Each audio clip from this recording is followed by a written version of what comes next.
안녕하세요. 여러분들은 사람의 선한 면과 악한 면, 둘 중 어떤 부분을 더 믿으시나요? 저는 사실 후자를 믿는 편이었는데요. 어쩌면 제가 그간 당해왔던 시집살이, 지독했던 고부 갈등, 하다못해 친정 가족들과도 그리 좋지 못했던 관계가 저의 그런 믿음을 형성하는 데 기여한 것 같습니다. 오늘은 여러분들의 조언이 필요합니다. 제 이야기를 들어주시겠어요? 저는 자라면서부터 늘 부모님과 마찰이 있었어요. 집안 내에서는 억울한 위치였습니다. 일단 저희 위로 있던 친오빠 2명이 모두 알아주는 수재였고, 저희 부모님은 전형적인 엘리트 코스를 밟아오신 분들입니다. 2분 다 좋은 집안에서 자라 명문대를 나왔고 박사 학위까지 가지고 계셨죠. 그 시절에 박사 학위까지 가지고 계실 정도라면 어느 정도로 학구열이 높은 집안일지 상상이 되실 거라고 믿습니다. 어렸을 적엔 전 그런 부모님이 자랑스럽기만 했어요. 그런데 커가면서 오빠들과 비교가 되다 보니 위축되는 아이로 크게 되더군요. 나중에는 부모님들도 저를 포기했습니다. 저희 친오빠들에게만 전적으로 지원을 아끼지 않으셨습니다. 저는 그냥 설거지하고 청소하고 오빠들 간식거리 사다 주는 그 정도 존재에 그쳤죠. 제가 어느 날 미술 공부를 하고 싶다고 하니 어머니는 이렇게 말씀하시더라고요. 넌 이미 우리 인생의 실패작이야. 내가 너한테 직접 이 말 하지 않았던 건 너가 공부 쪽으로는 단념했다고 믿어서다. 근데 이제 와서 미술 공부를 하겠다고? 넌 그게 될 것 같으니? 사람은 다 자기에 맞는 그릇이 있어. 네 오빠들이 대단한 인물이 될 사람들이라면 넌 그저 간장 그릇이야. 그러니까 주제에 맞게 살아라.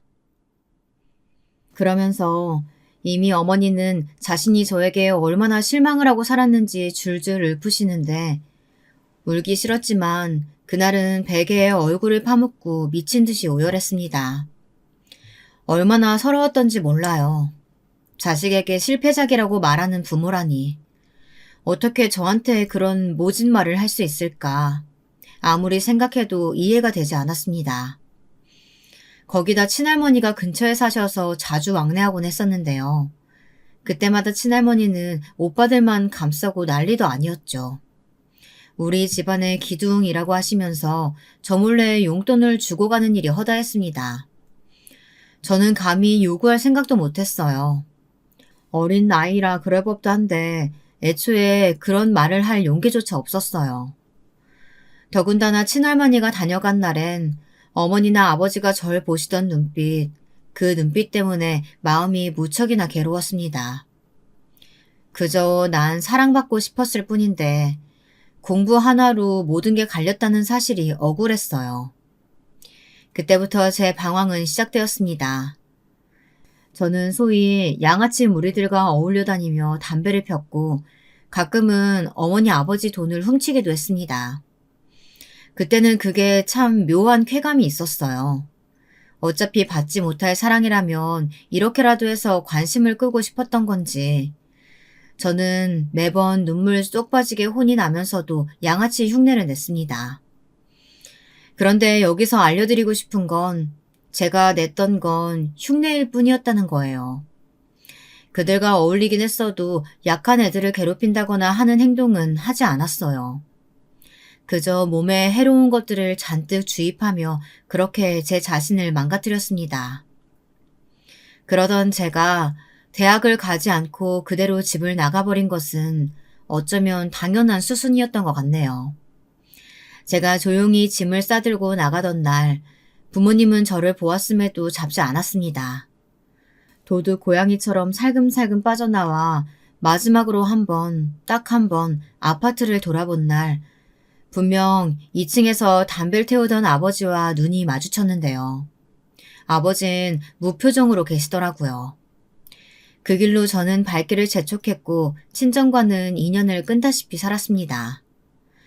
인생 막 살자는 생각으로 살았으니 뭐 거칠 게 없었어요. 저는 마트에서도 일했고 야간 아르바이트도 했고 술집에서도 일했고 그저 돈을 주는 곳이면 다 했어요. 그러던 어느 날 유혹의 손길이 뻗쳐오더군요. 아는 오빠에게서 연락을 받은 거예요. 에라야, 솔직히 너 정도 미모면 너 돈 진짜 많이 벌 수 있는 곳 오빠가 아는데 거기 소개시켜줄까? 그냥 별거 없고 남자들 술만 좀 따라주면 돼. 터치도 없어. 너 지금 살고 있는 집 월세도 제때 못 내고 있다며. 거기 들어가면 너 원하는 가방이며 화장품이며 다 살 수 있을걸? 뭐? 난 잘 모르겠어. 아무튼 생각해 볼게. 모르겠다고 했지만 어느새 제 발걸음은 이미 술집으로 향하고 있더군요. 왜냐하면 그 당시 제게 한 가지 큰 일이 있었기 때문이에요.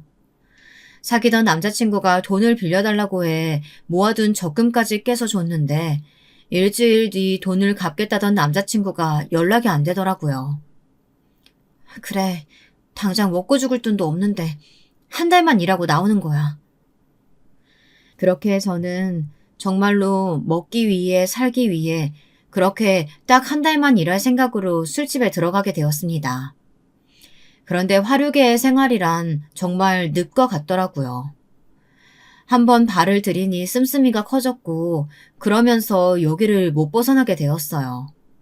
다들 매일 똑같은 이야기만 했습니다. 나도 언젠가 여기를 벗어날 거다. 그래서 가게라도 낼 거다. 근데 그 꿈을 이룬 사람은 단 한 명도 보지 못했어요. 언젠가부터 저의 미래가 그려지더라고요. 여기서 비참하고 쓸쓸하게 늙어갈 제 인생이요. 그게 바로 제가 그 바닥 생활을 접고 돌아온 계기였습니다. 그리고 제 선택이 옳았습니다. 그 바닥을 벗어나기까진 많은 용기가 필요했지만 막상 벗어나니 좋았습니다. 우연치 않은 계기로 남편까지 만났고요. 남편은 저를 입사시켜준 회사 선배였습니다. 고졸이란 학력에 딱 봐도 화려하게 염석한 머리며 회사에서 일하는 사람과는 거리가 먼 분위기였을 텐데도 남편은 저를 뽑아주었어요. 왜 저를 뽑으셨어요? 그냥 네가 일을 잘할 것 같더라고. 저와 10살 차이 났던 남편은 이미 회사에서 높은 위치에 있었는데요. 나중에 제가 이유를 물어보니 저렇게 싱겁게 답해버리고는 끝나버리더라고요. 진짜 이유가 뭐일까? 나를 왜 뽑았을까? 저는 괜히 지하철을 타고 넘어오면서 남편이 저를 뽑은 이유에 대해 추측하고 상상하고를 반복했죠. 아마 이미 그 시점부터 남편을 좋아하고 있었던 것 같아요. 하루도 남편 생각을 안 한 날이 없었거든요. 그러나 남편이 저와 마음이 같다는 걸 확인하고 결혼에 꼴이 나기까진 어려운 과정이 하나 남아 있었습니다. 바로 솔직한 저의 인생 이야기를 털어놓는 그 과정이었죠. 제가 어떤 가정 환경에서 자랐고 어떻게 컸으며 술집에서 일한 과거까지 모조리 말했습니다. 솔직히 무척 떨리고 두려웠습니다. 그 사람이 저를 버릴까봐 눈물부터 마구 쏟아져 나오는데 남편은 가만히 껴안아 주더군요. 다 이해해 줄 수 있다고 하면서요. 그리고 저는 뒤늦게 친정 부모님에게도 연락해 결혼을 한다고 알렸습니다. 그 후 남편을 인사시키고 상견례 자리에 참석해달라고 부탁했습니다. 그리고 그때 친정 부모님하고 거진 10년 만에 다시 만날 수 있었죠. 조금 놀랐던 건 10년 사이 제가 알고 있던 사정하고는 많이 바뀌어 있었다는 것이었습니다. 일단 부모님의 추레한 행색부터 그랬죠. 상견례임에도 불구하고 두 분 다 검소하기보단 조금 추레한 행색으로 오셨거든요. 나중에 이야기를 들어보니 친오빠 2명이 같이 사업을 시작하다 망했고 부모님 돈을 전부 끌어모으는 바람에 현재 낡은 빌라에 살고 계시다는 거였어요. 미안하다. 그때 널 그렇게 보내는 게 아니었는데. 그래도 우리 딸이 결혼한다니 감회가 남다르네. 이제라도 연락줘서 고맙다. 친정 어머니가 그렇게 쓸쓸하게 웃으시며 이렇게 말씀하시는데 가슴이 괜히 미어졌어요. 참 어떻게 이럴 수 있는지 너무 충격적이었습니다. 그리고 이때 저는 시부모님에게 저희 친정부모님께서 교수이신 점을 말씀드리기도 했는데요. 시어머니는 꽤나 이 부분을 좋게 보신 모양입니다. 처음에는 저희 부모님 행색을 보고 눈살을 찌푸리던 시어머니께서 나중에 저희 어머니 아버지 칭찬을 하시더라고요. 나는 네가 대학도 못 나오고 그래서 집구석이 그저 그런 줄 알았지. 너네 어머니 아버지는 꽤나 배우신 분들이시더라고. 그 시절에 그런 대학까지 나와 박사까지 하셨으면 말 다 했지 뭐. 아가, 근데 넌 왜 그런 집안에서 자랐으면서도 왜 대학을 안 나온 거니? 아, 그게요. 신혼여행을 갔다 와서 선물을 드릴 겸 다 같이 모인 자리였는데요. 갑작스레 그런 질문을 하니 당황스럽더라고요. 엄마, 신혼여행 이야기나 마저 들려드릴게요. 대학 나오고 안 나오고가 뭐가 중요해요. 지금 어차피 저랑 같은 회사에서 일하는데. 어머, 서방님, 달라도 한참 다르긴 하죠. 동서가 뭐 잘못했다 이런 말은 아니고 서방님은 좋은 대학에 좋은 교육까지 받고 자라는데 동서는 아니잖아요. 동서 미모야 물론 이쁘긴 하지만 여자는 이쁜 게 다가 아닌데 머리까지 이뻐야 진짜 이쁜 거거든. 근데 동서는 아무래도 그 부분에선 아이, 농담이야.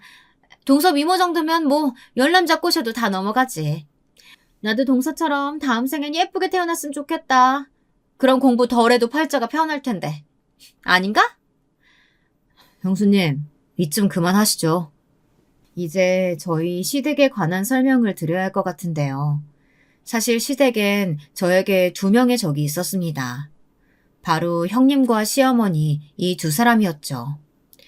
제가 남편과 연애를 하는 데는 아무런 갈등이 없었어요. 남편이야 워낙에 진중하고 저의 아픔도 이해해준 사람이니까요. 근데 생판 남인 형님과 시어머니, 이 두 사람은 저를 못 잡아먹어 안달이었습니다. 특히 형님은 심리 상담사를 하시겠다고 대학원을 졸업한 사람이었는데요. 그런 엘리트였기에 더더욱이나 저와의 거리를 두려고 했어요. 근데 웃긴 건 심리 상담사란 직업을 선택하셔놓고선 막상 자격증도 따지 않으시고 집에서 애만 키우고 있으시다는 거죠. 아주버님께선 대기업에 다니시고 아마도 형님에겐 그저 석사 학벌이란 타이틀만 필요하셨던 게 아닐까 싶었어요. 형님의 친정이 저희 집과 분위기가 많이 비슷했거든요. 그리고 시어머니는 중졸이셨습니다. 집안이 원체 가난해 대학에 갈 생각은 꿈도 못 꿨다 하시더군요. 농사일이나 평생 하며 사실 줄 알았다고 합니다. 그러다 시아버지를 만나 인생이 좀 풀리게 된 케이스이고요. 근데 이상하게도 잘 사는 집안의 시아버지를 만난 이후론 그렇게 사치를 하시고 소위 잘 나가는 사모님 흉내를 내셨다고 합니다. 연애 시절 저는 남편 이야기를 들으며 시어머니의 성격에 대해 충분히 짐작할 수 있었습니다. 아주버님과 형님에 대해서도 알 수 있었죠. 근데 막상 제가 부딪히고 체감하니 또 다르더라고요. 특히 형님이요. 허세라고 하죠. 자신을 부풀리는 정도가 심했습니다. 제가 임신 소식을 알게 되고 시댁에 전한 날이었는데요. 저는 그날 축하가 아닌 이상한 말만 잔뜩 듣고 와 신경이 날카로워져 버렸습니다. 동서, 내가 임신했다니까 팁 하나 알려줄게. 이게 좋은 태교인데 동서 잘 때 있지? 영어 동화책 그걸 꼭 소리내서 읽어. 그래야 애한테 좋은 영향 가니까. 물론 애는 서방님 머리 닮았겠지만 혹시 모르잖아. 형님, 제 아이니까 제가 알아서 할게요. 그리고 저는 태교 그런 식으로 하는 게 아이한테 실제로 도움될 거라고 생각 안 해요. 뭐? 동서 아직 뭘 모르네. 우리 지석이 봐봐. 애가 지금 전교 1등이야, 전교 1등. 보는 과목마다 거의 하나 아니면 그 밑으로는 틀려오지도 않아. 이게 내가 다 직접 가르쳐가면서 애쓴 공이지. 동서도 나한테 많이 배워둬야 돼. 형님은 제가 임신으로 축하받아야 할 날에도 자기 자식 자랑에 푹 빠져 있었습니다.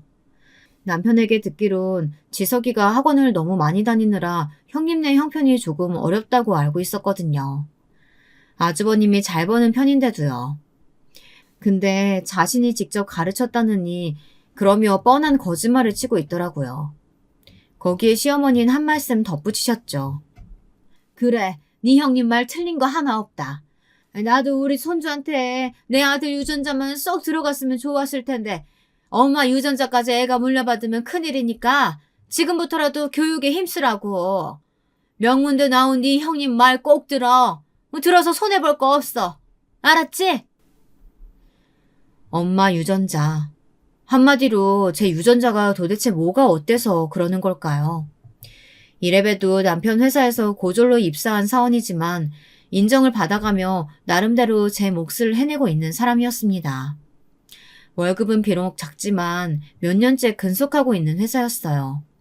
심지어 처음엔 계약직으로 시작했지만 정규직으로 전환된 저를 두고 저렇게 무시를 하는 말을 하니 상당히 기분이 나빴습니다.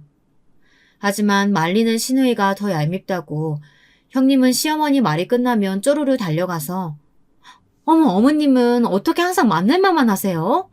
집안에 번듯한 어른이 계시니까 제가 진짜 든든해요. 하면서 아양을 떨더군요. 그러다 어느 날은 기어이 저도 터지고 말았어요. 보통 때는 남편이 중재해주기도 하고 시아버지가 그만하라 말리시기도 해 두 여자가 입을 다물곤 했지만 그날은 남편도 시아버지도 없었습니다. 또 엄마가 되니 이제는 지금까지의 삶과는 달라져야겠단 그런 결심도 마음속에 생겨났나 봐요.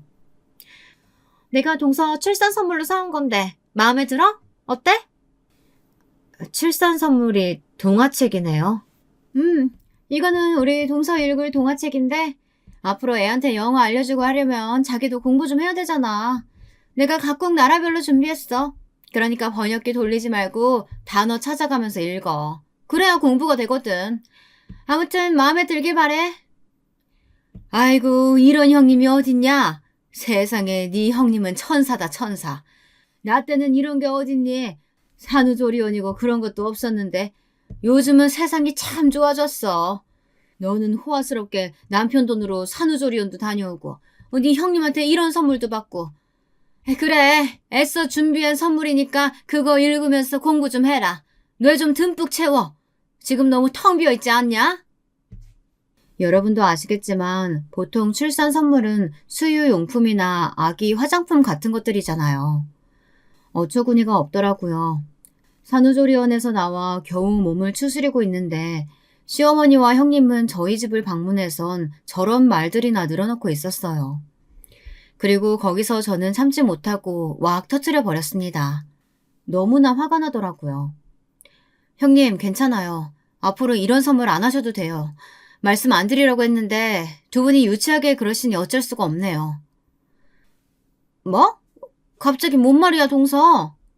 사실 저 직장 다니면서 야간 대학교 졸업했고 하고 싶은 공부에 있어서 대학원 준비하고 있었어요. 영어니 뭐니 이미 대학원 준비하면서 어느 정도 수준에 이르러 있고요. 번역 아르바이트도 하고 있으니까요.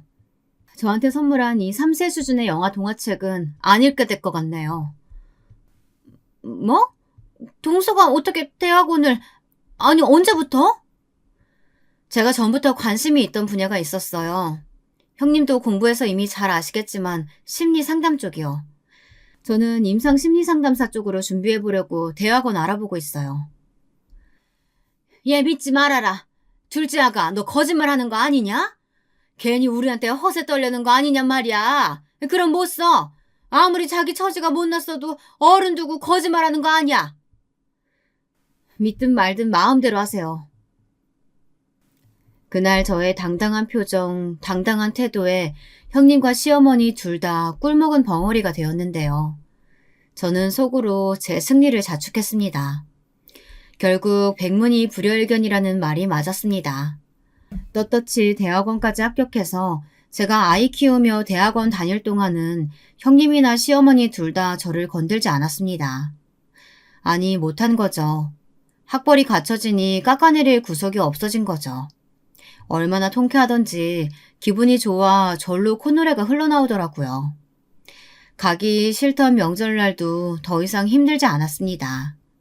특히 시아버지께선 저의 새로운 출발을 응원한다며 노트북도 사주셨어요. 남편도 옆에서 잘할 수 있다고 많이 응원해 주었죠. 무엇보다 저희 친정부모님, 저에게 애증의 대상이었던 그분들이 직접 전화를 주셔 응원한다고 말씀해 주신 게 이상하게 힘이 났답니다. 그리고 대학원을 다니며 제가 하고 싶은 마음 공부를 하게 되자 한층 더 삶이 깊어지고 풍부해진 느낌이었답니다. 늘 불행을 쫓으며 안달복달하며 달려온 삶이었는데 남편을 만나고 아이를 가지고 원하던 공부를 하고 이제야 제가 인생의 방황을 멈추고 원하던 것에 다다른 느낌이었습니다. 시댁만 아니라면요. 시댁은 제가 심리 상담사로 일을 시작하게 되자 제 학벌로는 깎아내리지 못했지만 다른 걸로 구실을 잡기 시작했어요. 바로 저희 아이였어요. 정말 유치하죠. 형님이 슬슬 말을 트더라고요. 동서, 내가 말을 안 하려고 했는데 지연이가 조금 느린 것 같지 않아? 한글 떼는 것도 느리고 저번에 물어보니까 학교에서 받아쓰기 하나도 100점 못 맞는다며? 어쩜 좋니? 동서 많이 걱정되겠다. 지연이 같은 애가 중학교 가면 문제가 많이 될 텐데 따라가지도 못할 거라고. 형님 죄송한데요. 그게 왜 문제인가요? 문제가 아닌 걸 문제로 만드시는 형님이 정말 문제네요. 받아쓰기 100점 못 맞으면 어때요? 저희 딸 누구보다 심성 착하고 다른 사람 도울 줄 알고 어른 공경할 줄 아는 애예요. 그럼 됐죠. 저희 부부 가치관은 이래요. 그러니 더 이상 애가 발달이 느리다더니 하는 이유로 깎아내리지 마세요. 아, 제수씨, 뭘 그렇게 예민하게 반응하고 그래요. 우리 와이프가 똑부러지게 한마디 한 건데. 혹시 제수씨 자격지심 있으신가? 자격지심은 형님이 있으시겠죠. 하고 덧붙이려다 참았습니다. 여기서 형님에 대해 한 가지 말하자면요. 형님은 모든 다른 사람과 비교하며 경쟁심을 느끼는 사람이었습니다. 저보고 내가 비어있는 여자라고 비난하더니 제가 형님과 똑같이 대학원에 다니자 이제는 제 아이라도 잡고 비난하려는 거였고요. 누가 봐도 명백한데 본인만 인정하지 않을 뿐이었어요. 그런데 거기다 아주버님까지 가세하자 상황이 더 역하게 흘러갔죠. 제수씨, 우리 와이프가 손윗사람인데 어쨌건 예의 좀 갖춰야 하지 않겠어요? 그렇게 안 봤는데 말투가 좀 그러네.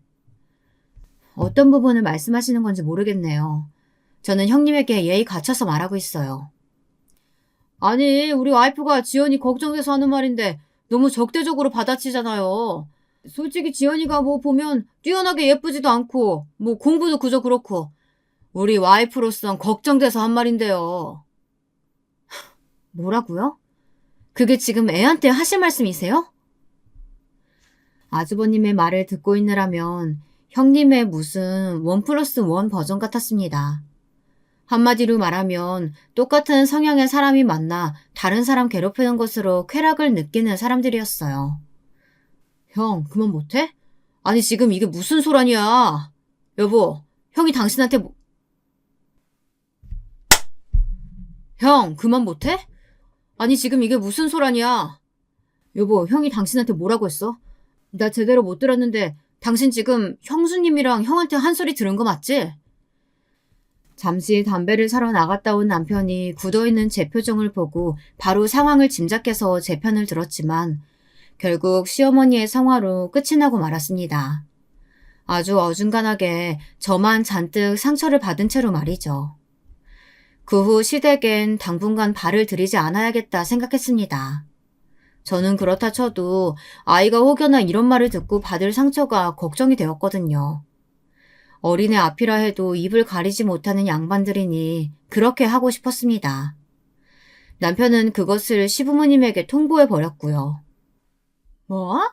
아니, 우리랑 당분간 만나지 않겠다고? 어쩜 이럴 수가 있냐?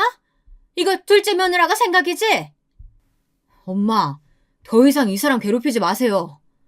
끊을게요. 시어머니는 오만 난리를 치셨지만 남편이 단호하게 나가니 아무 말 하지 못했습니다. 게다가 아주버님과 형님의 막무가내식 헐뜯기 대상은 제가 아닌 다른 대상에게로 옮겨지기도 했어요. 남편이었는데요. 남편이 원래 다니던 회사에서 다른 곳으로 이직을 했는데 그 회사가 별로라며 그렇게 뒷담화를 하는 겁니다. 형님이 베란다에서 하도 시끄럽게 통화하길래 듣고 말았죠. 너도 알지? 내가 말했잖아. 우리 서방님. 그래, 좋은 대학 나와서 이상한 여자 만나서 데리고 들어오더니 이번엔 무슨 자기가 사업을 배우겠다고 스타트업 회사에 들어갔는데 아주 부부가 쌍으로 웃어 죽겠다니까. 코미디야, 코미디. 형님.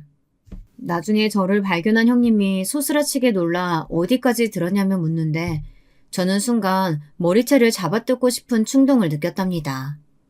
어떻게 사람이 저리 악독할 수 있을지 뇌를 뜯어보고 싶더라고요.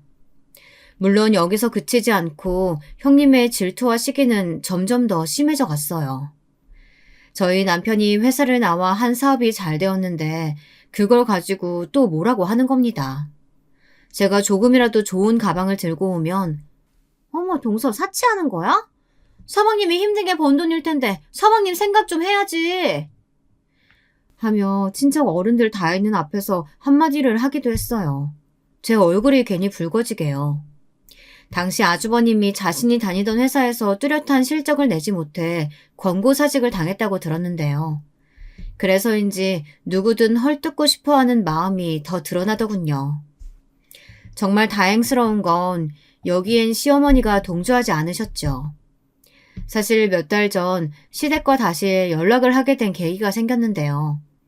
시어머니의 지병이 심해지면서 몸 상태가 안 좋아지신 겁니다. 워낙 못된 말도 많이 하시고 형님과 같이 시집살이를 시켰던 분인데도 하얗게 센 머리로 중얼중얼 혼잣말 하시고 혼자 울고 있는 걸 보니 안쓰러운 마음이 들더라고요. 왜냐면 시아버지가 갑작스레 돌아가시게 되었는데 그때 시아버지 장례를 치르고 홀로 되신 이후 저에게 의지하고 싶어 하시는 것 같은 게 은연중에 보였어요. 네 형님은 바쁘다고 하더라. 밥 한 번 먹기도 힘들다고. 애 학원 데리러 가야 한다고 하니. 고맙구나. 밥 먹으러 와줘서. 그 모습이 좀 안 돼서 저랑 남편이 같이 저녁을 먹으러 잠깐 시댁에 들렀는데 그 1시간이란 짧은 시간 동안에도 시어머니는 고맙단 말을 수도 없이 반복하시더군요. 고맙다. 정말 고마워. 네가 오늘 여기 오지 않았으면 누룽지나 끓여 먹었을 텐데. 제 손까지 꽉 쥐며 하시는 말씀에 전 앞으로 종종 방문하겠다고 했어요. 그러면서 제가 몇 번 시어머니 병원을 데리고 다녔었거든요. 어머닌 자신을 방치한 형님과는 달리 그렇게나 미워했던 며느리가 자신을 살뜰히 챙기는 게 놀라웠던지 그 이후로부턴 구태여 저를 괴롭히지 않으셨어요. 오히려 챙겨주시기까지 했죠. 다만 형님은 이 꼴이 보기 싫으셨나 봐요. 자존심에 더더욱 바락바락 이를 갈더라고요. 갑자기 시어머니에게 본인은 서운하다며 눈물을 보이기도 하고요. 형이나 형수님이나 똑같아. 그냥 저대로 살라고 해. 우린 그냥 신경 쓰지 말고 우리대로 살자고.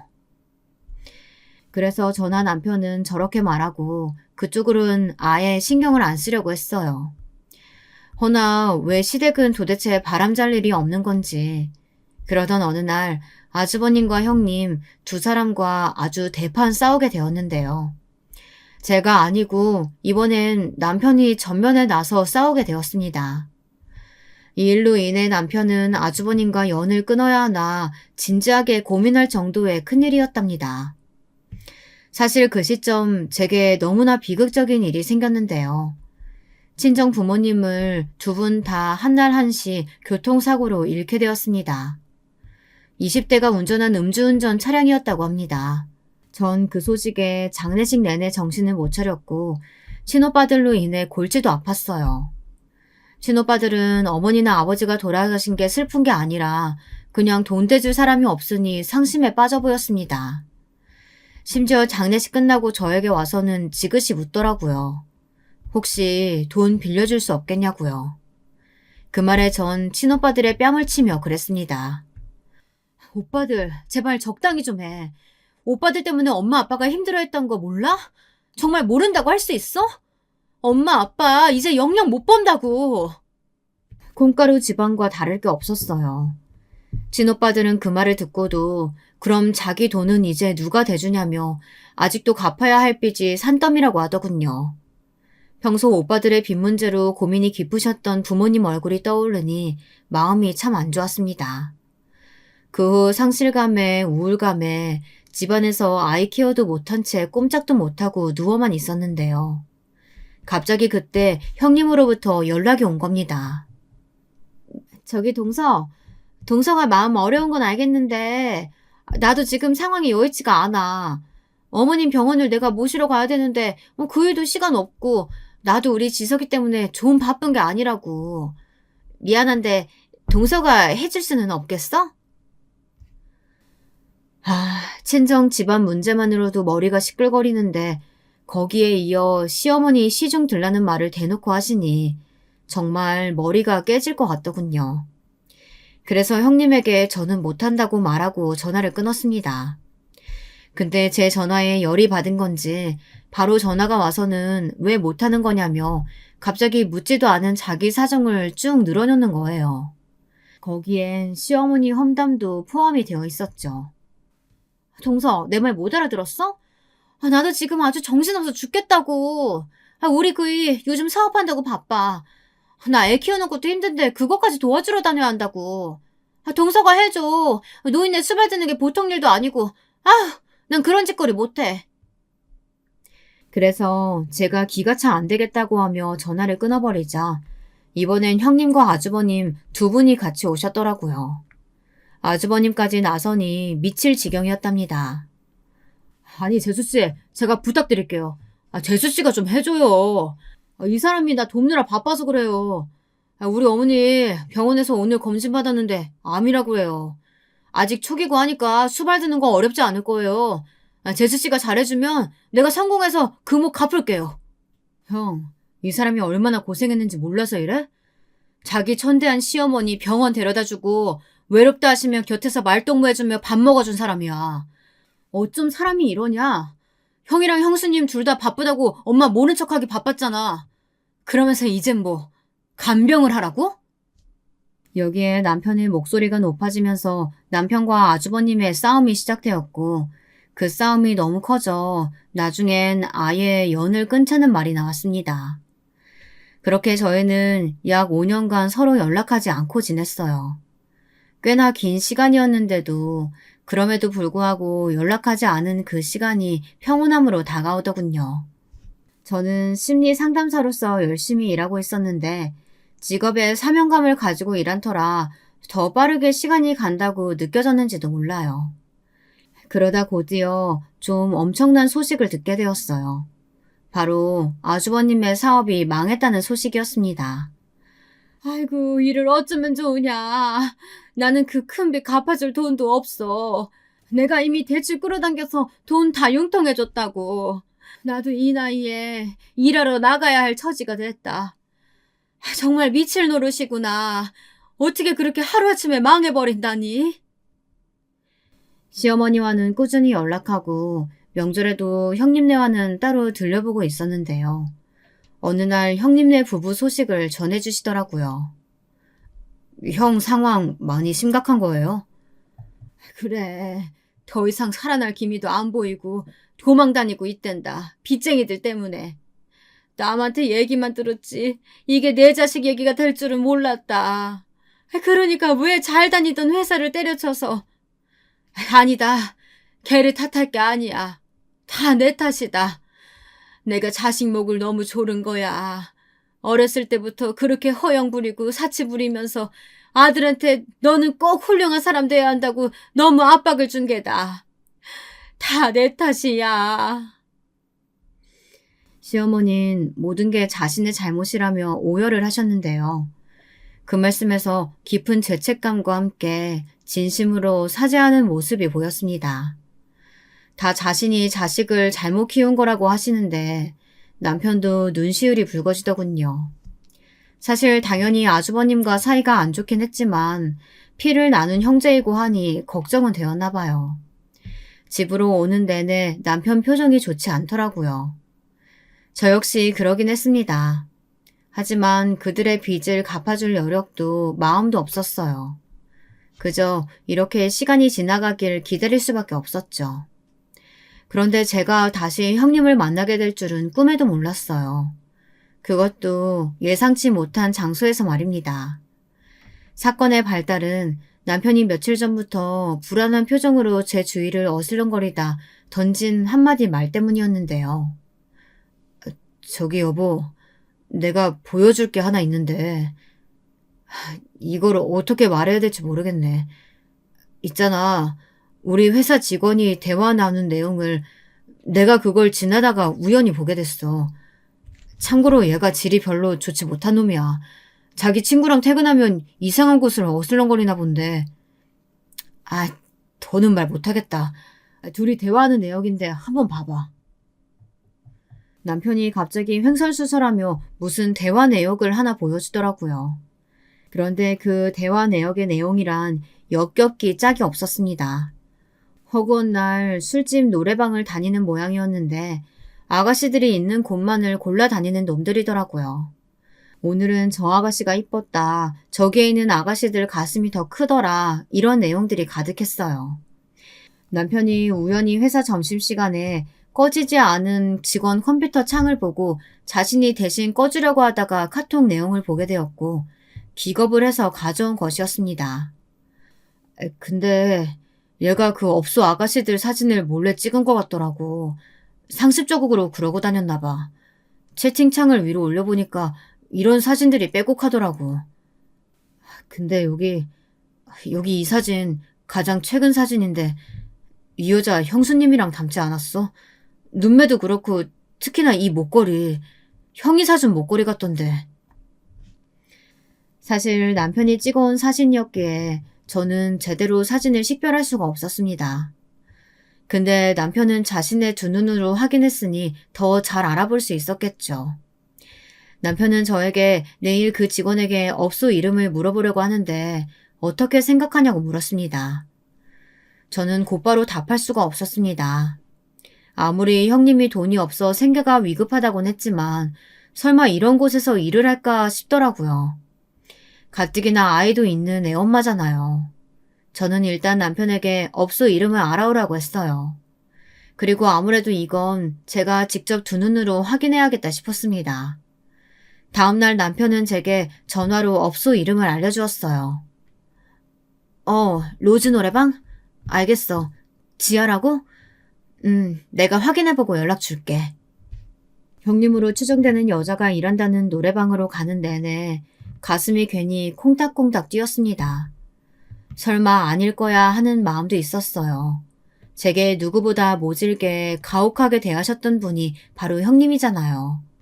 자존심 많고 컴플렉스 많은 사람. 자기가 명문대 나왔다고 그렇게 저를 무시해대던 사람. 그런 사람이 그런 바닥까지 떨어졌을까 싶었죠. 그리고 이 모든 생각은 노래방에 도착하자마자 조용히 거품 꺼지듯 사라졌습니다. 형님이 일한다는 곳은 화려한 주점도 아니었고 먼지가 잔뜩 낀 간판의 노래방이었습니다. 저는 아가씨들이 출근할 늦은 시각 가게 안으로 들어갔는데요. 카운터 쪽에 형님의 이름을 물으려다 마음을 추스르기 위해 일단 화장실로 들어갔어요. 그리고 거기서 마주치고야 말았습니다. 어머나 세상에. 동서. 형님은 차마 숨길 겨를도 없었는지 저를 부르며 털썩 주저앉았습니다. 아주 짙은 화장에 짧은 원피스를 입은 형님의 모습은 낯설기 그지 없었어요. 그럼에도 진한 마스카라 사이에서 흘러나오는 눈물을 보니 형님이 맞았습니다. 저는 한숨을 푹 쉬고 잠시 이야기를 나누자 했어요. 근데 갑자기 형님이 저를 붙잡더니 주저앉은 그 자세를 고쳐 앉아 무릎을 꿇는 겁니다. 동서, 우리 남편도 알아? 우리 남편은 모르지? 남편한테 절대 말하지 마. 내가 부탁할게.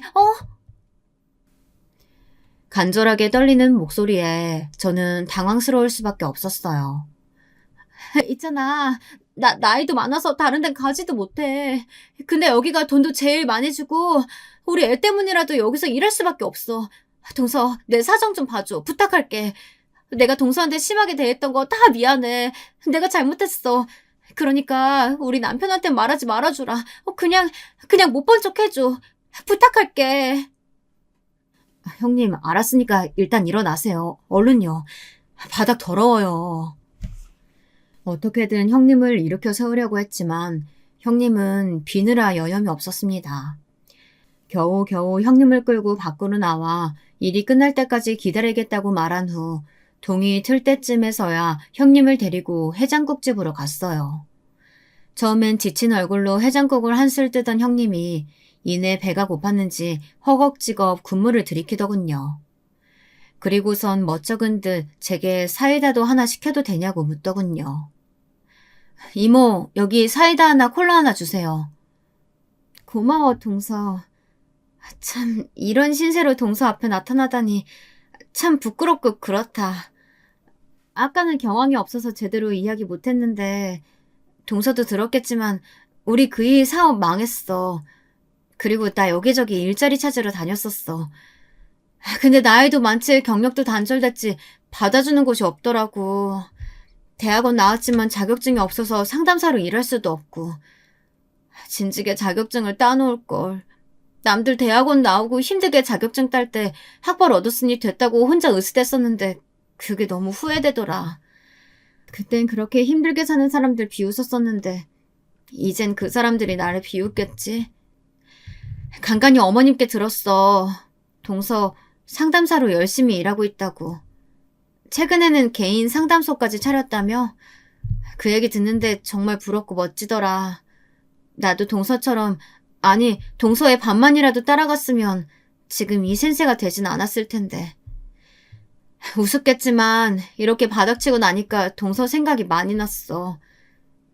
그간 내가 동서에게 했던 막말들, 진상 행동들 다 내 자격지심에서 온 거였어.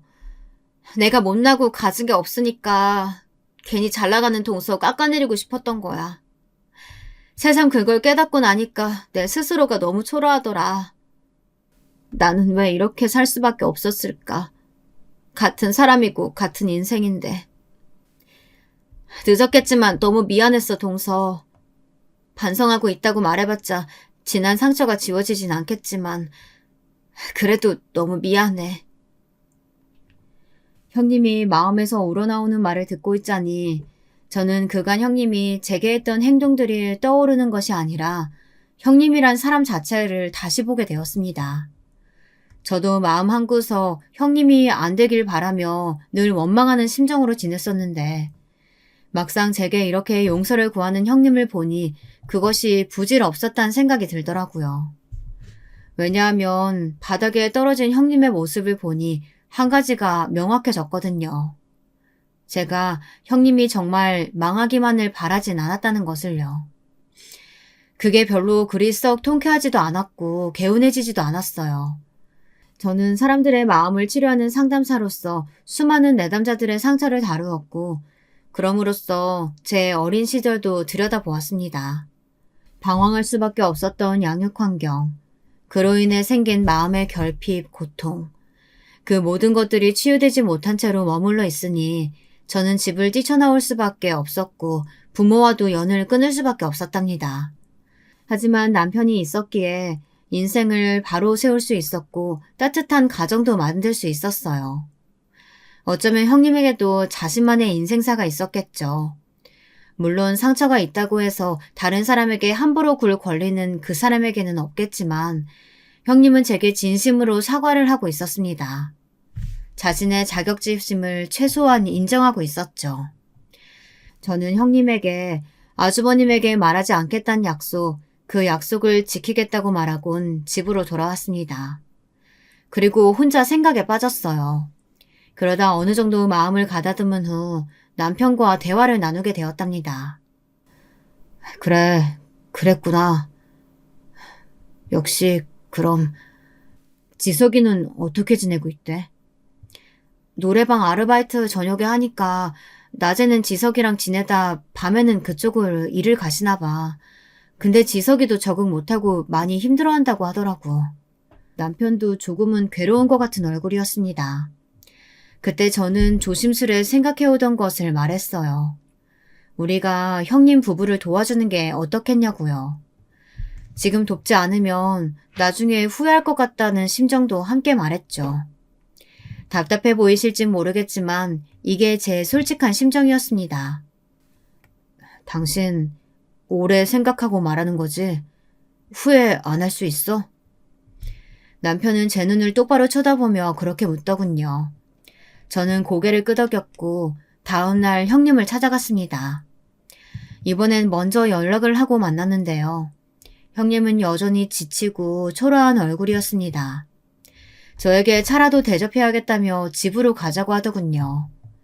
형님이 최근에 이사한 작은 빌라는 사실 여건이 너무 열악한 반지 앞 방이었어요. 그 안에서 해맑게 웃는 지석이를 보니 마음이 안 좋더군요. 저는 조용히 형님에게 저희 부부의 뜻을 전달했어요. 형님은 이 말을 듣곤 믿을 수 없다는 얼굴로 고개를 떨구더군요. 빚을 다 갚을 수 있는 돈은 아니지만 이거라도 있으시면 생활하시는 데 도움 될 거예요. 잘 써주세요, 형님. 지석이 생각해서 드리는 돈이에요. 지석이는 저를 잘 따랐잖아요. 동서, 뭐라고 말해야 할지 모르겠네. 나는 정말 상상도 못해서 내가 동서한테 그간 어떻게 대했는데 염치 없이 이걸 받을 수 있을지 정말 모르겠어. 형님, 지난날은 다 용서했어요. 형님은 알겠다고 고개를 주워거렸습니다. 그리고는 어떻게 해서든지 이 돈은 꼭 갚겠다고 하더군요. 돈은 받을 생각으로 준 게 아니었기 때문에 돌려받지 못한다고 해도 괜찮았습니다.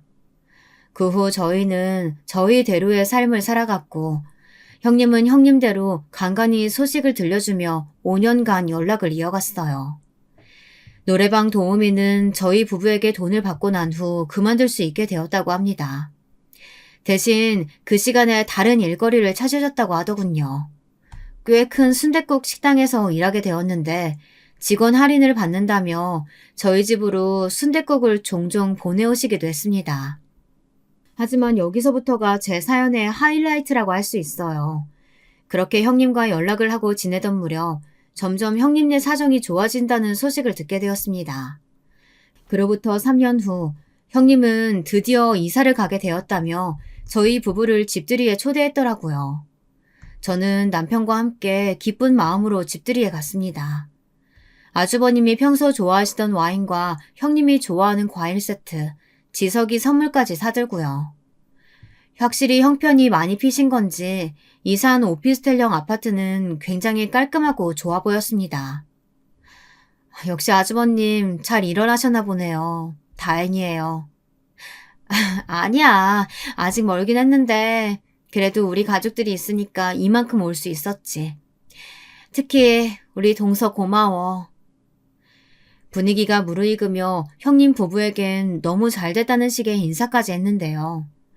그때부터 아주버님과 형님이 묘하게 싱긋 웃더니만 갑자기 요즘 사업이 어떻게 풀리고 있는지 이야기를 시작하더라고요. 그러면서 새롭게 구상하고 있는 사업에 투자금이 필요하다고 은근슬쩍 돈 이야기로 화제를 돌리더군요. 좀 난감했습니다. 사실 남편 일도 잘 풀리고 있긴 하나 저희도 아이 키우는 비용이며 노후 대책 비용이며 생각할 부분들이 많잖아요. 이건 이이랑 한번 의논해보고 말씀드릴게요. 그래요. 나도 아직 수중에 융통할 수 있는 돈이 많지 않으니까 형이 말한 금액은 생각해봐야 할 것 같아. 그런데 갑자기 이 말에 형님의 얼굴이 묘하게 식더군요. 느낌이 쎄했습니다. 형님은 억지로 웃음을 지으며 슬슬 일어나자는 말을 했고 그렇게 마무리가 되었습니다. 집에 와서도 역시나 그 말에 기분이 나빴나 하는 생각이 들더라고요. 신경이 쓰여 잠이 안 올 정도였는데요.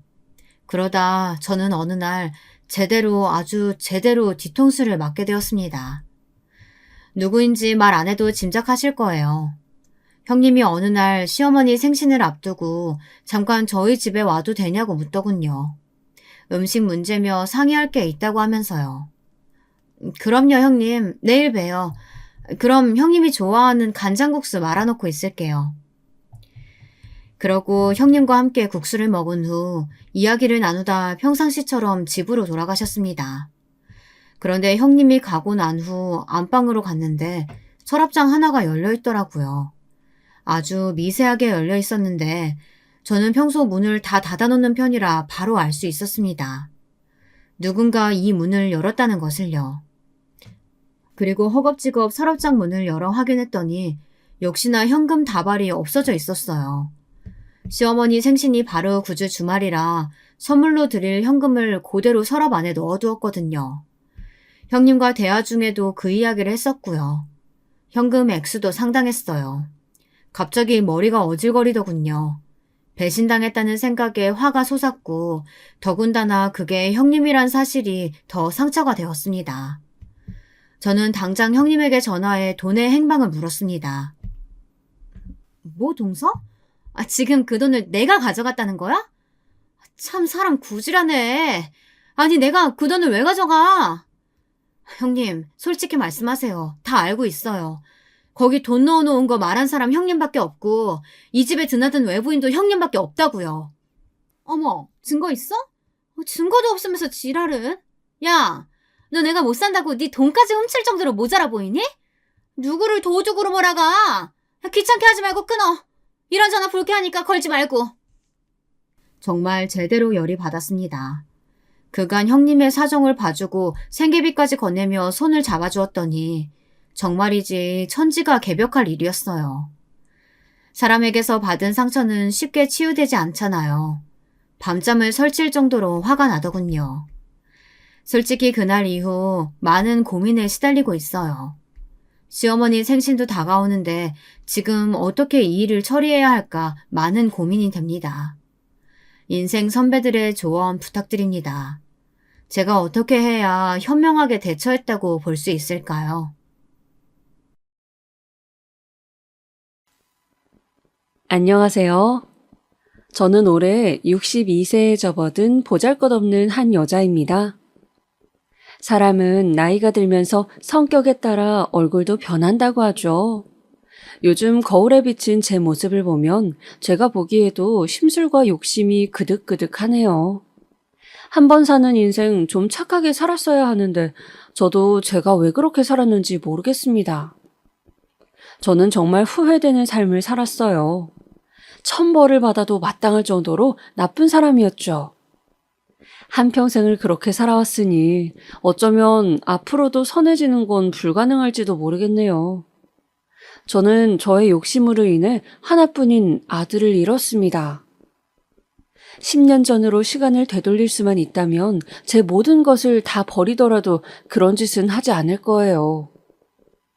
이미 지나가 버린 시간을 되돌릴 순 없지만 지난 날을 한 번 더 반성하는 의미에서 사연을 써봅니다. 제 이야기를 듣고 욕해 주셔도 좋아요.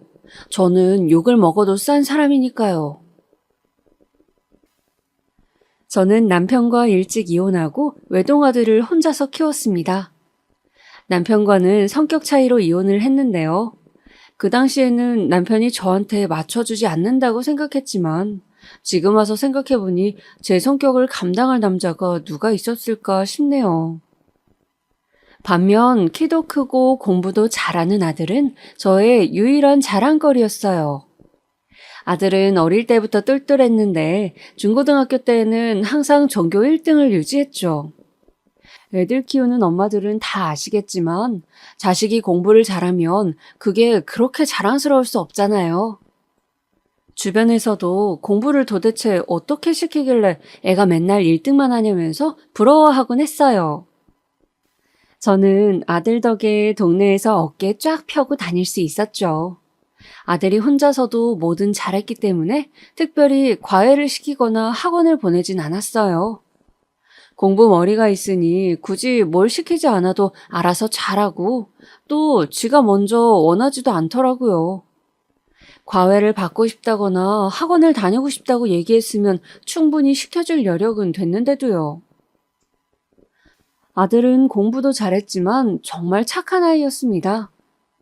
크면서 사춘기도 모르고 지나갈 만큼 사고도 한 번 안 치고 얌전한 아이였어요. 언제나 제 말도 잘 듣고 어른들도 공경할 줄 알고요. 학교 선생님들도 제 아들을 무척이나 예뻐하셨죠. 아들은 어릴 때부터 꿈이 대학 교수라고 하더라고요. 자기는 공부하는 게 너무 재밌다면서 공부를 아주 많이 해서 학생들을 가르치는 교수가 되고 싶다면서요. 저는 제 아들이라면 해낼 수 있을 거라고 생각했습니다. 그리고 고3 수능 때 올 1등급을 받은 아들은 서울대에 지원을 했습니다. 저는 아들이 서울대에 합격만 해준다면 정말 바랄 게 없을 거라고 생각했습니다. 우리나라 대학 중에서는 단연코 1등인 대학이니까요. 하지만 아무리 제 아들이 공부를 잘해도 서울대는 워낙 전국에서 날고기고 하는 애들이 다 지원하는 학교니까 혹시나 떨어질 수도 있다는 생각을 했습니다. 하지만 서울대 정시 합격자 발표 날 인터넷 화면을 확인한 아들의 말에 저는 그만 제자리에서 소리를 지르고 말았습니다. 엄마, 서울대 합격이래요. 합격이요. 저는 합격이라고 소리치는 아들의 말에 감격한 나머지 제자리에서 방방 뛰며 소리를 질렀습니다. 아들을 껴안고 뽀뽀하고 울고 웃고 난리였어요. 아들은 징그럽다며 뽀뽀하지 말라고 했지만 내 새끼 너무 예쁜데 어떡하나요? 저는 아들에게 잘했다 잘했어. 역시 우리 아들이 최고야 라고 하며 기쁨의 눈물을 흘렸습니다. 그리고 저는 친구들이며 친척들이며 온 동네방네에 전화해서 아들의 합격 소식을 알렸습니다. 우리 아들이 이 정도야 하고 자랑하고 싶어서요. 사람들은 저마다 제 일인 것처럼 축하를 해주고 저는 너무 좋아서 입꼬리가 하늘로 승천할 것만 같았죠. 먹고 살 만큼 돈은 있어도 가방끈은 짧았던 저에게 학력은 항상 큰 콤플렉스였습니다. 그런데 제 아들이 그런 저의 길을 팍팍 살려준 거죠. 저는 학창시절에 공부를 썩 잘하지 못했었는데 아마도 머리는 지 아빠를 닮았나 봅니다. 그리고 꽃피는 3월, 아들은 서울대 법학과에 입학하게 되었어요. 남들은 자식 대학교 입학식엔 잘 안 간다지만 저는 너무 자랑스러운 제 아들의 입학식에 안 갈 수가 없었습니다. 집이 경기도라 가는 길이 지하철로 한참이었지만 그런 건 문제가 되질 않았습니다. 무려 서울대인데요. 그 정도는 감수해야죠. 저는 예쁜 꽃다발을 사들고 가서 아들과 함께 사진을 찍고 아들의 입학을 축하해 주었습니다. 그리고 아들은 입학한 후 집에서 통학하기가 멀어서 학교 근처에서 자취를 하게 되었어요. 솔직히 아들이랑 단 둘이 살고 있던 저는 아들을 제 품에서 떨어뜨려 놓기 정말 싫었지만 아들의 공부를 위해서라면 양보할 수 있었습니다. 그래서 학교 근처에 최대한 깨끗하고 괜찮은 자취방으로 구해주고 반찬도 자주 보내주었어요. 그런데 주변 엄마들한테서 듣기론 다른 아이들은 대학교 때 자취를 하면 맨날 친구들과 모여서 술이나 퍼먹고 놀기만 한다던데 제 아들은 공부하느라고 바쁜 것 같아 보였습니다.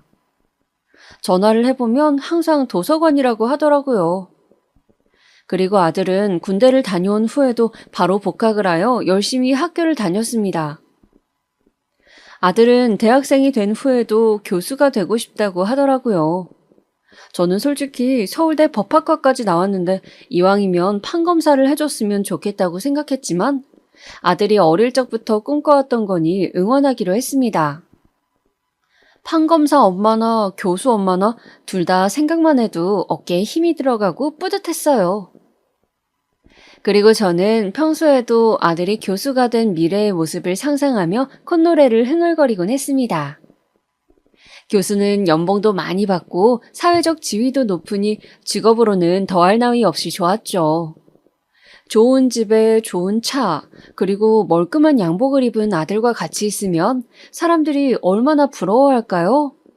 상상만 해도 기분이 좋아 날아갈 것 같았습니다.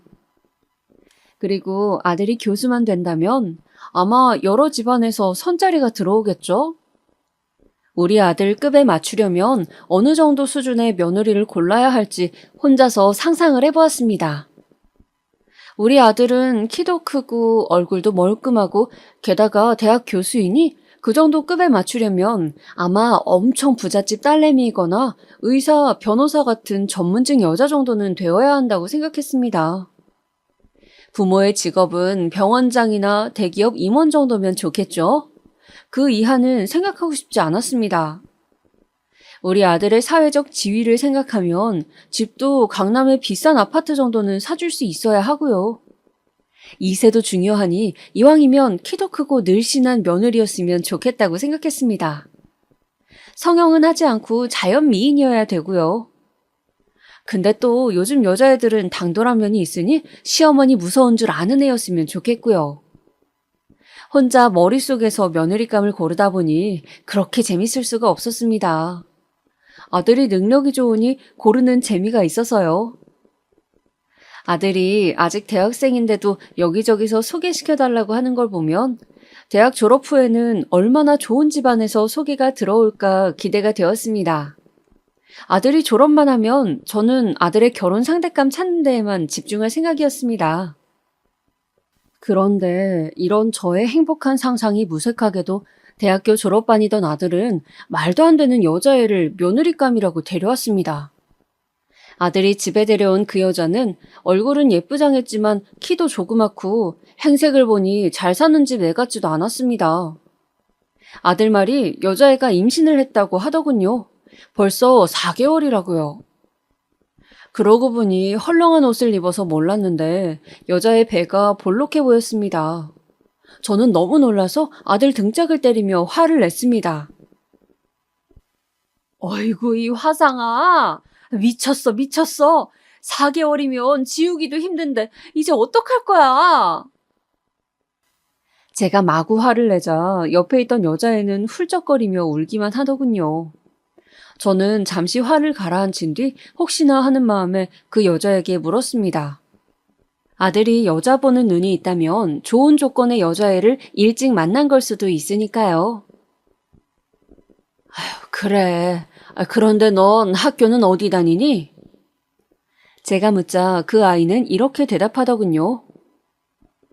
저는 학교는 이미 졸업했고 직장 다니고 있어요. 무슨 직장이냐고 묻자 어디 산업단지에 있는 이름도 못 들어본 중소기업의 경리로 일하고 있다고 하더라고요. 나 참, 의사 며느리를 봐도 모자랄 판에 중소기업 경리라뇨?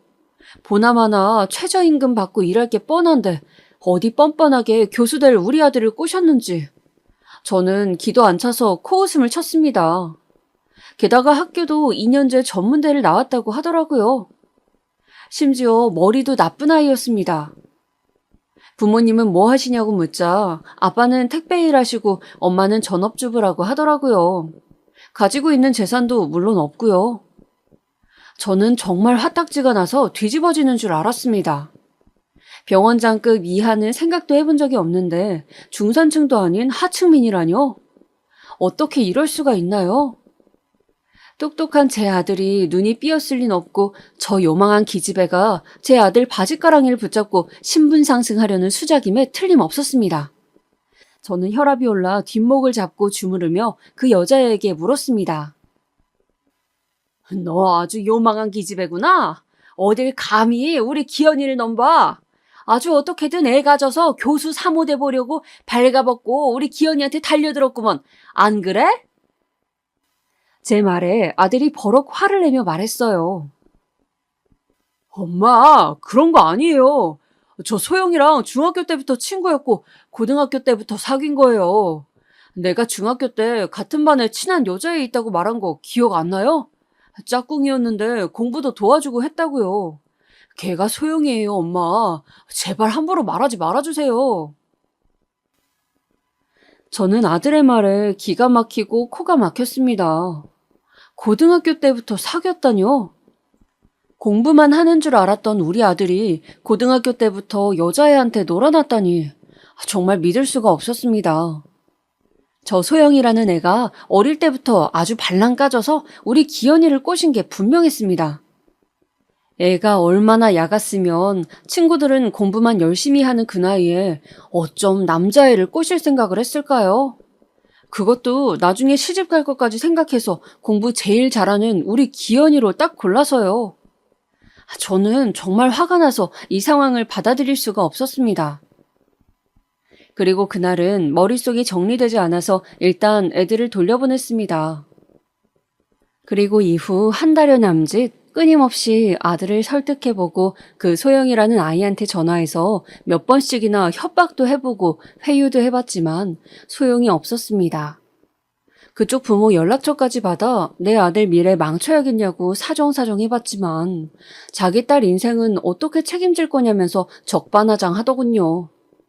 어떻게든 결혼을 말리고 싶었지만 이미 뱃속에 아기는 점점 커지고 있었고 아들이 여기저기 얘기하고 다니는 통에 아들이 여자를 임신시켰다는 소문이 벌써 다 나버렸습니다.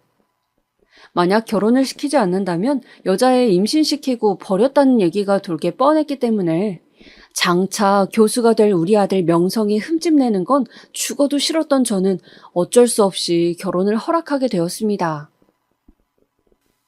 그리고 얼마 후 아들과 며느리는 저희 집으로 들어왔습니다. 아들이 아직 학생이고 교수가 되려면 석사, 박사까지 공부를 해야 하기 때문에 생활비를 벌 수가 없었거든요. 그래서 아들이 교수가 되기 전까지는 여기서 같이 살기로 했습니다. 그리고 결혼식도 안 하고 혼인신고만 한 채 두 아이는 결혼 생활을 시작했어요. 아들은 그 기집애와 같이 살게 되자 저하고 살 때에는 보인 적 없던 행복한 표정을 자주 짓더군요. 그리고 아들이 틈틈이 과외 아르바이트를 하면서 모은 돈으로 저 기집애 주겠다고 과일이나 간식을 사오는 날이면 그렇게 꼴보기 싫을 수가 없었습니다. 저한테만 잘하던 아들이었는데 아들을 뺏긴 괘씸한 기분이었어요. 며느리는 몸이 약한지 임신하고 나서 몇 번 쓰러질 뻔하여 회사를 그만두고 집에만 있었습니다. 돈이 없어서 혼수도 못 해온 주제에 일도 안 다니다니 정말 얄미웠어요. 아주 그냥 지 몸 편하게 살겠다고 작정한 게 이렇게 티가 나는 거죠. 가진 것도 없는 주제에 교수 마누라 되려면 힘들어도 버텨야지 결혼하자마자 홀라당 눌러앉아버리는 꼬라지가 아주 가관이었습니다. 더군다나 하루 종일 며느리와 둘만 있으니 정말 우라통이 치밀어 미칠 것 같더군요. 집단에는 집안일도 돕는다고 하는데 제 성에는 전혀 차지 않았습니다. 배만 불러가지고는 둔에 빠져서 뭐 하나 빠릿빠릿하게 하는 것도 없었어요. 무슨 젊은 애가 청소기 하나 돌리면서 1분 돌리고 쉬고 1분 돌리고 한숨 쉬고 하는지. 지 말로는 몸이 무거워서 허리도 아프고 힘들다는데 누군 뭐 애 안 낳아봤나요? 옛날에는 애 낳고 밭일도 했다는데 고작 뱃속에 조그만 거 하나 넣고 다니면서 별 유난이다 싶었습니다. 그런데 어느 날 며느리가 부엌에서 설거지를 하고 있었는데 갑자기 쨍그랑 하는 소리가 들리더라고요. 급하게 부엌에 가보니 그릇 하나가 바닥에 깨져 있었고 며느리는 고무장갑 낀 손으로 당황하고 있었습니다. 야, 이년아, 너 이 그릇이 얼마짜린 줄 알아? 이거 아주 배운 거 없는 년이네? 설거지도 하나 제대로 못하니 넌. 어머니 죄송해요. 설거지하는데 순간 현기증이 나서 그만. 변명 같지도 않은 변명에 제가 노려보자 급하게 고무장갑을 벗고 깨진 그릇을 치우더라고요. 둔한 몸으로 뒤뚱거리면서 쪼그려 앉아 그릇을 치우는 며느리를 보니 한심해서 아이고 내 팔자야 하는 소리가 절로 나왔습니다. 그릇을 치우다가 깨진 조각에 찔렸는지 며느리의 손가락에 핏방울이 맺힌 걸 보았지만 아무 감정도 들지 않았습니다. 저는 조심성도 없는 멍청한 년이라고 중얼거리면서 부엌을 빠져나왔어요. 그리고 거실로 나온 저는 아까 보던 드라마를 마저 보았습니다. 드라마에서는 귀티나는 재벌집 며느리가 시어머니에게 애교도 떨고 같이 백화점에 명품 쇼핑도 가는 내용이 나오고 있었어요. 저는 그걸 보면서 한숨을 푹푹 내쉬었습니다. 내가 바로 저 드라마 속 시어머니가 되었어야 하는데 어쩌다 저런 년을 며느리로 맞아서 이렇게 살고 있는지 정말 억울했어요. 저는 당연히 부잣집 며느리를 얻을 줄 알고 나중에 며느리가 사주는 명품백에 모피코트도 얻어 입을 생각에 들떠 있었는데 명품과는커녕 시장 바구니나 어울리는 저런 년이 제 며느리라뇨. 정말 남들이 누구나 부러워할 만한 완벽한 아들을 키워냈는데 전현이 거기에 먹칠을 하고 말았습니다. 정말 뱃속의 애만 아니었으면 절대 죽었다 깨어나도 우리 아들하고는 엮일 수가 없는 년이었는데 말이죠. 저놈의 며느리는 집안일을 할 때에도 제 속을 뒤집었지만 무엇보다도 화가 날 때는 바로 며느리 때문에 주변 지인들의 안쓰러운 눈초리를 느낄 때였습니다. 하루는 친구한테서 전화가 왔는데 아들은 학교 잘 다니냐며 묻더라고요. 아유, 정말 부럽다 얘. 기현이는 졸업하면 여자가 줄을 설 거 아니야? 며느리 잘 골라야겠다 너. 아들은 결혼식도 하지 않았고 저도 굳이 알리고 싶지 않아서 제 아들이 결혼한 것을 주변 사람들이 잘 모르던 상태였거든요. 그래서 친구가 저런 이야기를 하더라고요. 저는 한숨을 쉬며 친구에게 말했습니다. 고르긴 뭘 골라. 어휴, 죽 써서 개 줬는데 뭐. 저는 거실에서 통화하는 제 목소리를 며느리가 듣던 말던 신경도 쓰지 않고 얘기했습니다. 친구가 무슨 말이냐며 묻자 저는 아들이 혼전 임신으로 결혼하고 며느리와 같이 살고 있는 이야기를 해줬습니다. 그러자 친구의 반응이 찜찜하더군요.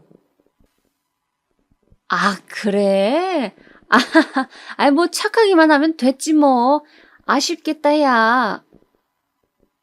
친구의 말투에서 저를 비웃고 안타깝게 생각하는 게 느껴지더라고요.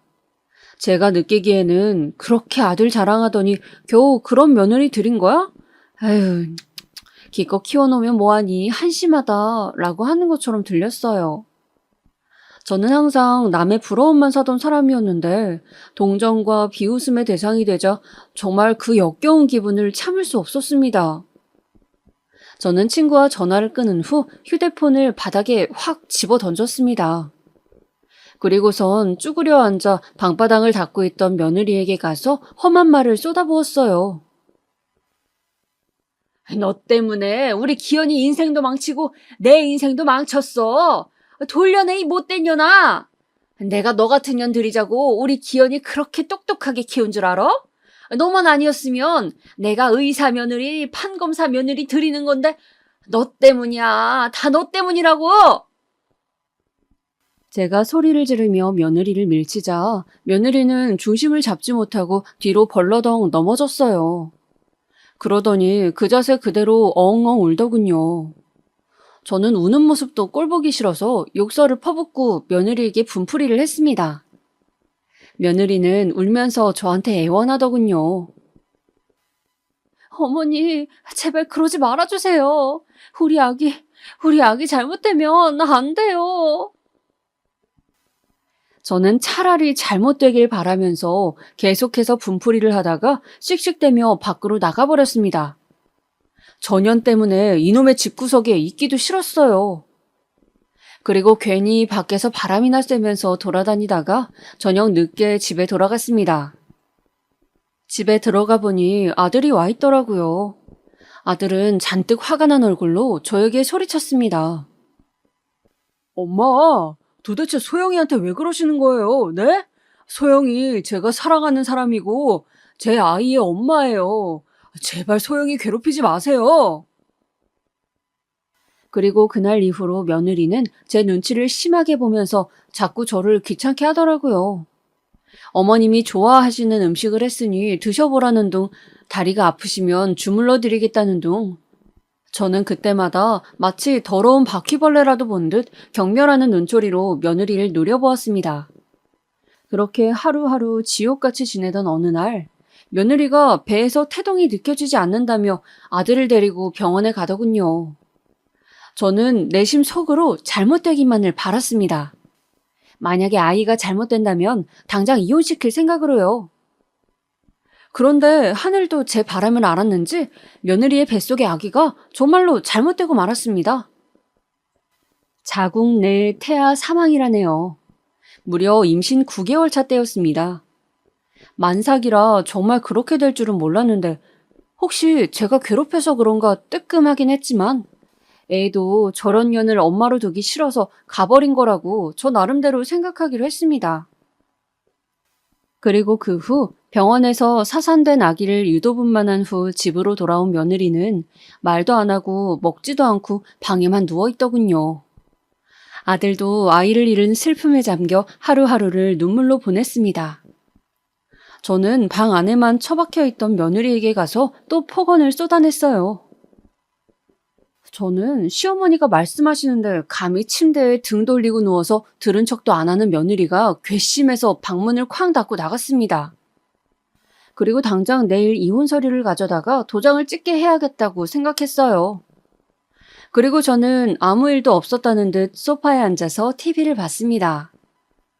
드라마를 한참 보다 보니 벌써 어둑어둑 하더라고요.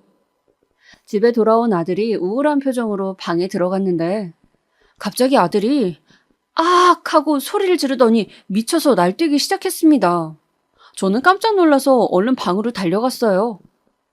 그런데 눈앞에 펼쳐진 광경은 정말 끔찍했습니다. 방 안에서 며느리가 그만 목숨을 끊고 만 것이었어요. 며느리가 숨을 쉬지 않는 것을 확인한 아들은 정말 말 그대로 미친 사람같이 날뛰었습니다. 소리를 지르고 울부짖고 아들은 죽은 며느리의 몸을 세차게 흔들고 숨도 불어넣어 보기도 했지만 이미 차갑게 식어버린 몸은 딱딱하게 굳어있을 뿐이었습니다. 저도 어찌해야 할 바를 몰라 안절부절했어요. 빨리 119에 전화하라고 소리를 지르는 아들을 말해 급하게 119에 신고를 했습니다. 구급차가 오기 전 그 짧은 시간 동안에도 아들은 세상이 떠나가라 절규하더군요. 저는 이러지도 저러지도 못해 발만 동동 굴렀습니다. 그리고 잠시 후 구급차가 오고 결국 며느리는 사망 판정을 받았습니다. 그리고 며느리가 죽은 이후 저는 가슴 한켠이 찜찜했습니다. 설마 사람들이 저 때문에 죽었다고 생각할까 봐서요. 며느리가 유서 한 장 써놓지 않고 죽은 게 다행이었어요. 얼마 전 며느리의 장례식장에서 사돈댁이 저의 머리채를 잡아뜯으며 저를 마치 살인자처럼 몰고 가던데 저는 정말 억울했습니다. 물론 며느리를 못살게 군 것은 잘못했지만 제가 죽으라고 그랬나요? 제가 틀린 말 한 것도 아니잖아요. 그럼 가진 것도 배운 것도 없는 주제에 교수 사모는 공짜로 되려고 그랬나요? 무심한 제 아들도 제 책임으로 떠넘기면서 저하고는 말도 안 섰고 저를 투명인간 취급했지만 시간이 지나면 괜찮아질 거라고 생각했습니다. 그리고 아들이 마음을 좀 추스르면 다시 좋은 신부감 찾아주면 된다고 생각했어요. 한편으론 며느리가 죽은 게 다행이라는 생각도 들었습니다. 물론 사람이 죽은 건 안타깝지만 만약 며느리가 안 죽었으면 우리 아들은 다른 집에서 부잣집 사위로 누릴 수 있었던 것들을 평생 포기했어야 됐으니까요. 그리고 아들 나이가 아직 20대 중반이고 교수가 되려면 아직 갈 길이 멀었는데 지 마누라한테 정신이 팔려있는 것보단 혼자서 집중할 수 있는 계기가 될 수 있어서 더 좋다고 생각했습니다. 그리고 며느리가 세상을 떠난 지 2주 정도 지났을 무렵 저는 아직까지도 매일 울기만 하는 아들을 위로해 주려고 아들이 제일 좋아하는 갈비찜을 해주기로 했습니다. 마트에서 재료를 사서 집으로 돌아갔는데 주말이라 집에 있어야 하는 아들이 어디 갔는지 보이질 않더라고요. 아들 방에 가보았는데 왠지 모르게 방이 조금 빈 느낌이 들었습니다.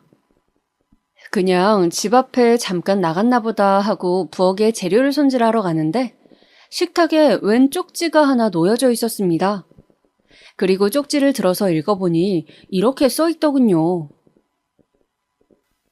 엄마, 다신 저를 찾지 마세요. 실종신고도 하지 말고요. 실종신고하면 나도 소영이 따라서 죽어버릴 테니까요. 아들 죽는 꼴 보고 싶으면 그렇게 하시고요. 쪽지를 읽은 저의 손은 충격으로 부들부들 떨렸습니다. 급하게 아들에게 전화를 해보았지만 없는 번호라는 안내 음성만 나오더군요.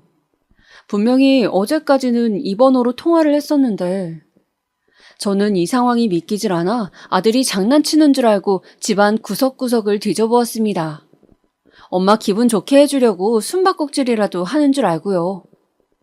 하지만 집안 어디에서도 아들은 보이지 않더군요. 저는 집 밖으로 나가 집 근처를 하루 종일 돌아다니며 아들을 찾아다녔습니다. 이 추운 날 도대체 어디로 갔을까? 도저히 예상이 되질 않았어요. 카페며 식당이며 마트며 심지어는 공원의 공중 화장실까지 뒤져보았지만 아들은 찾을 수 없었습니다. 저는 공원 바닥에 주저앉아서 하염없이 땅을 치고 울었어요. 아들이 여자에 미친 게 분명했습니다. 고작 여자 때문에 지를 키워준 엄마를 버리고 나가버리다뇨. 저는 주변 사람들에게 전화를 해 울고불며 아들의 행방을 물었지만 아무도 아는 게 없더라고요. 이럴 때 아들 친구라도 한 명 알았으면 좋았을걸. 아들 공부에만 신경 쓴다고 아들 친구는 누가 있는지도 몰랐던 게 후회되었습니다. 정말 간절한 마음에 이혼한 지 20년 만에 전 남편에게도 연락해보았지만 자기는 모른다며 매정하게 끊어버리더군요. 네, 그럴 줄 알았다면서 비아냥거리기만 하고요. 저는 당장 경찰서에 달려가 실종신고라도 해서 찾고 싶었지만 실종신고하면 죽어버리겠다는 아들의 말이 정말 진심인 것 같아서 차마 신고할 수가 없었습니다. 저에게는 오직 아들 하나뿐인데 아들이 죽어버리면 저는 살 수가 없으니까요. 아들이 없는 삶은 상상할 수 없었습니다. 아들은 저에게 희망이고 자랑이고 제 미래였어요. 그리고 저는 그날 이후로 매일매일 아들을 찾아다녔습니다. 그날 이후로 저는 정상적인 생활도 거의 포기한 채 아들을 찾는 데에만 시간을 쏟았습니다. 아들이 작정하고 숨어버리니 찾는 게 생각보다 어렵더라고요. 저는 혹시나 아들이 돌아올까봐 아들 방을 매일매일 깨끗하게 청소했습니다. 그리고 아들 방에 걸려있는 사진을 보고 매일매일 울었습니다. 서울대 입학식 때 찍었던 그 사진이요. 저 때는 저렇게 환하게 미소 짓고 있었는데 아들이 떠나기 전에 매일 짓고 있던 그 우울한 표정을 잊을 수가 없었습니다. 아들을 그리워하는 마음이 커질수록 죽은 며느리를 원망하는 마음도 함께 커졌어요. 저는 듣지도 못하는 며느리를 향해서 원망의 말을 내뱉었습니다. 아이고 이년아, 네가 교수 사모 못 될 것 같으니 그 못된 심보에 내 아들까지 데려가냐? 이 죽이려나? 내 아들 어디에 숨겨놨어? 어디에 숨겨놨냐고. 죽은 며느리를 향해 아무리 애원을 해봐도 아들은 나타나지 않았습니다. 항상 아들 자랑에 당당하게 어깨를 펴고 다니던 저는 어느새 푸석푸석하고 수척해진 몰골이 되어 있었어요. 그리고 시간이 지나자 주변 사람들도 제가 전화해서 아들 행방을 묻는 것을 굉장히 귀찮아하더라고요. 대놓고 그렇게 말한 것은 아니지만 그렇게 느껴졌습니다. 아직도 찾아? 아니, 난 모른다니까 그러네. 그 똑부러지는 애가 어디 가서 지 알아서 잘 살고 있겠지. 이 정도 찾았으면 그만 포기해. 기다리면 오겠지. 라고 하면서 아들을 찾는 걸 포기하라는 사람도 있었고, 저 때문에 아들이 그렇게 된 거라며 제 탓을 하는 사람도 있었습니다.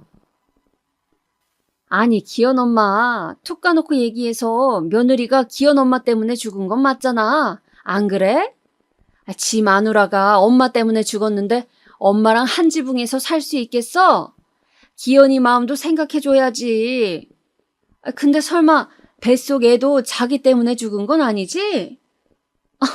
아니, 그냥 설마해서 며느리가 죽을 정도면 시집살이 엄청 시켰나 본데 혹시 애기도 그래서 죽은 거 아닌가 하고. 아님 말고. 이렇게 며느리와 아기까지 저 때문에 죽었다고 비난하고 비아냥대는 사람들 때문에 스트레스로 살 수가 없었습니다. 도대체 제가 뭘 잘못했나요? 잘 키운 아들한테 잘난 며느리감 원한 게 그렇게 잘못인가요? 저는 저에게 비난하는 사람들의 말에는 귀를 닫기로 했습니다. 제 아들이 잘나서 평소에 저를 시샘하고 있다가 저한테 안 좋은 일이 생기니 이때다 하고 달려드는 나쁜 인간들이라고 생각했어요.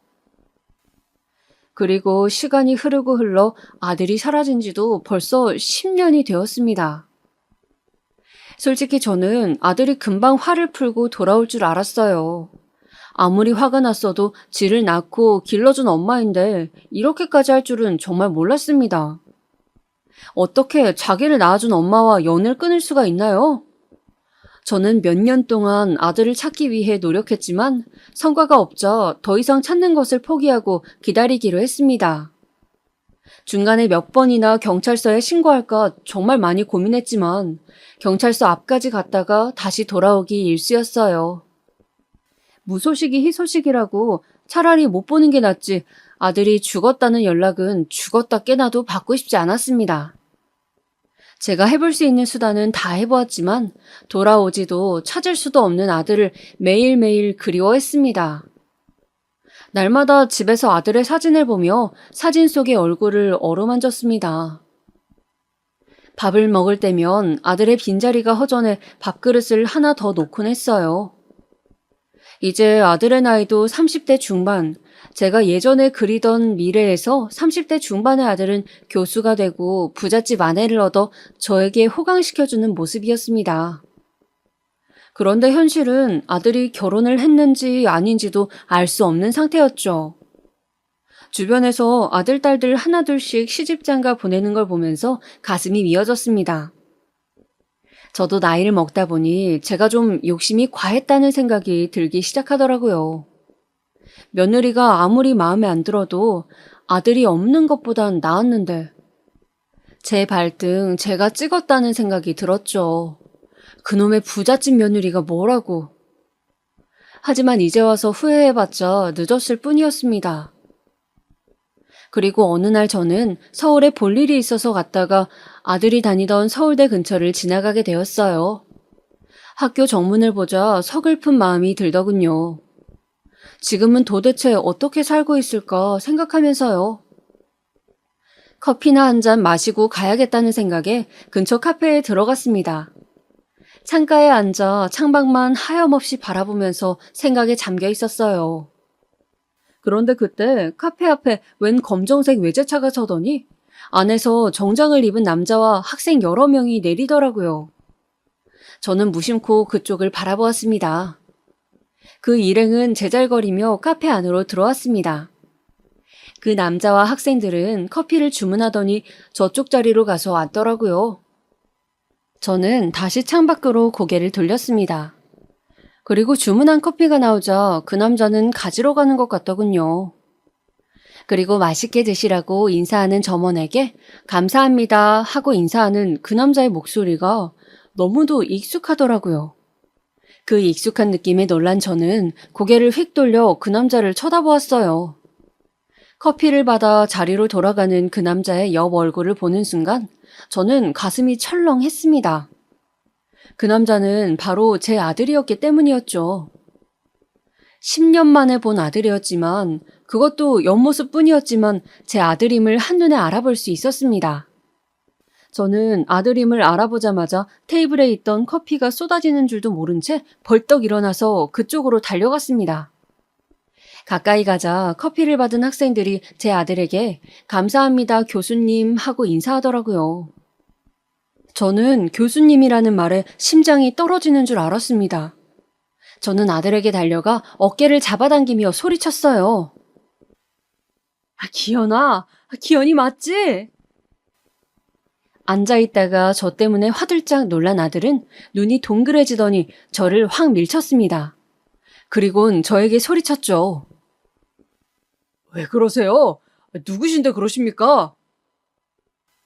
저는 누구냐는 아들의 말에 충격을 받아 자리에 주저앉았어요. 그리고선 아들의 바짓가랑이를 붙잡고 애원했습니다. 기현아, 왜 엄마 모른 척해? 엄마잖아, 네 엄마. 기현아. 아들은 대답도 하지 않은 채 바짓가랑이를 붙잡은 제 손을 억지로 떼어내더군요. 그러더니 옆에서 당황해하는 학생들에게 살짝 웃으며 이렇게 얘기하더군요. 얘들아 미안. 아무래도 정신이 조금 불편하신 분인가 봐. 내 이름은 또 어떻게 알았는지 모르겠네. 이쪽은 내가 알아서 할 테니 너희는 어서 학교로 돌아가렴. 허겁지겁 짐을 챙겨 돌아가던 학생들은 저를 힐끔힐끔 쳐다보았어요. 정말로 이상한 사람 보는 듯한 눈빛으로요. 카페에 있던 사람들도 저를 미친년처럼 쳐다보았습니다. 저는 계속해서 아들을 향해 울면서 애원했어요. 기현아, 엄마가 잘못했어, 어? 엄마가 다 잘못했으니까 제발 엄마 용서해주라. 평생 엄마 원망해도 좋으니까 제발 엄마 모르는 척 좀 하지 말아줘. 하지만 아들은 아랑곳도 하지 않고 카운터로 성큼성큼 걸어가더니 카페 직원한테 말하더군요. 저기 죄송한데 저분 좀 해결해 주셔야 할 것 같아요. 조금 아프신 분 같은데 경찰서에 신고하던지 하셔야 할 것 같네요. 그러더니 아들은 손목에 있는 시계를 힐끔 보고서는 그대로 밖으로 나가버렸습니다. 뒤도 돌아보지 않은 채 밖에 세워둔 차를 타고 쌩하니 가버렸어요. 저는 믿을 수 없는 현실에 바닥에 주저앉아 대성통곡을 할 수밖에 없었습니다. 10년 만에 만난 아들인데 이렇게 가버리다니. 저를 일으켜 세우려는 직원들의 손도 뿌리친 채 하염없이 울었습니다. 한참을 울다가 정신을 차려보니 아들을 또 놓쳐버렸더라고요. 아들 연락처도 모르고 어디로 갔는지도 모르는데 저는 급하게 카페 밖으로 달려나가서 아들이 어느 방향으로 갔는지 알아보려 했지만 이미 차가 출발한 지 오래되어 알 방법이 없었습니다. 저는 차가 떠나는데도 멍하니 앉아서 울기만 했던 멍청한 저를 자책하고 또 자책했습니다. 정말 사람이 이렇게 멍청할 수가 있나요? 차를 붙잡을 순 없어도 방향만이라도 알면 그나마 다시 찾아볼 텐데요. 저는 어디로 가야 할지 알 수가 없어 결국 집으로 돌아왔습니다. 집으로 돌아오는 길 내내 제 자신을 원망하고 또 원망했습니다. 그리고 그 후 저는 아들을 서울대 근처에서 만났고 학생들이 교수님이라고 불렀다는 점에서 아들이 서울대의 교수가 되었다고 짐작하였어요. 그래서 학교를 통해 아들의 연락처를 겨우 알아내게 되었죠. 아들의 연락처를 알아낸 후 전화도 해보고 문자도 해보았지만 전화를 받지도 문자에 답장을 하지도 않았습니다. 혹시나 아들이 집에 돌아오고 싶거나 저한테 연락하고 싶을까봐 10년 동안 휴대폰 번호를 바꾸지 않고 있었는데 그래서 그런지 아들이 제 번호인 줄 알고 일부러 연락을 안 받는 것 같았어요. 저는 그 이후로 답장도 없는 아들에게 매일매일 문자를 보내고 있습니다. 아들에게 진심으로 사죄하는 마음을 담아서요. 아들이 읽을지 안 읽을지는 모르지만 제 마음을 전할 수 있는 방법은 이것밖에 없었습니다. 그리고 사실 저의 행동에 대해서 정말로 뉘우치고 있어요. 그동안 제가 뭘 잘못했는 줄도 모르고 죽은 며느리만 원망하며 살았지만 지금은 확실하게 깨달았습니다. 제가 얼마나 나쁜 사람이었는지요. 저는 정말 죽어 마땅한 사람이에요.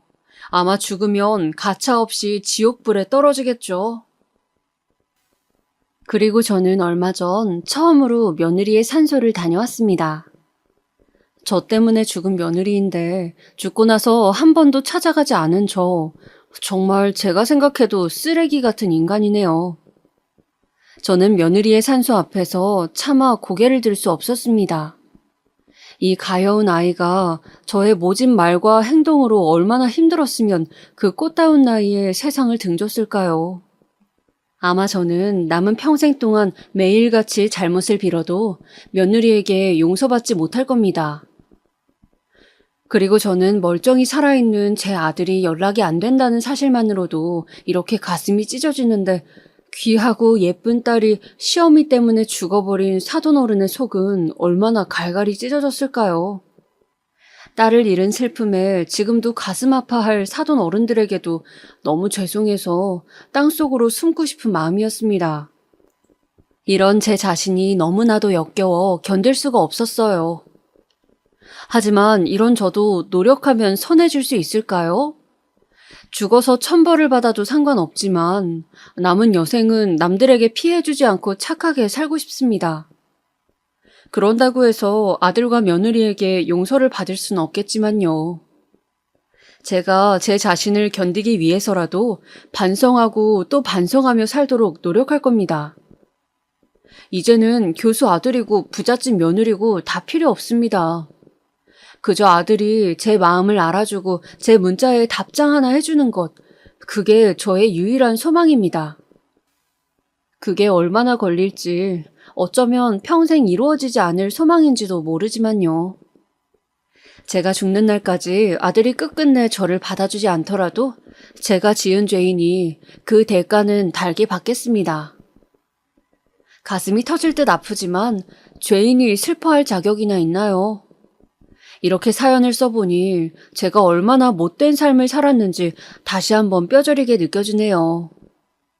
오늘도 한 번 더 반성하고 또 반성하면서 이만 글을 마치도록 하겠습니다. 제 얘기 들어주셔서 너무 감사하고 여러분의 앞날에 축복이 가득하길 기원합니다.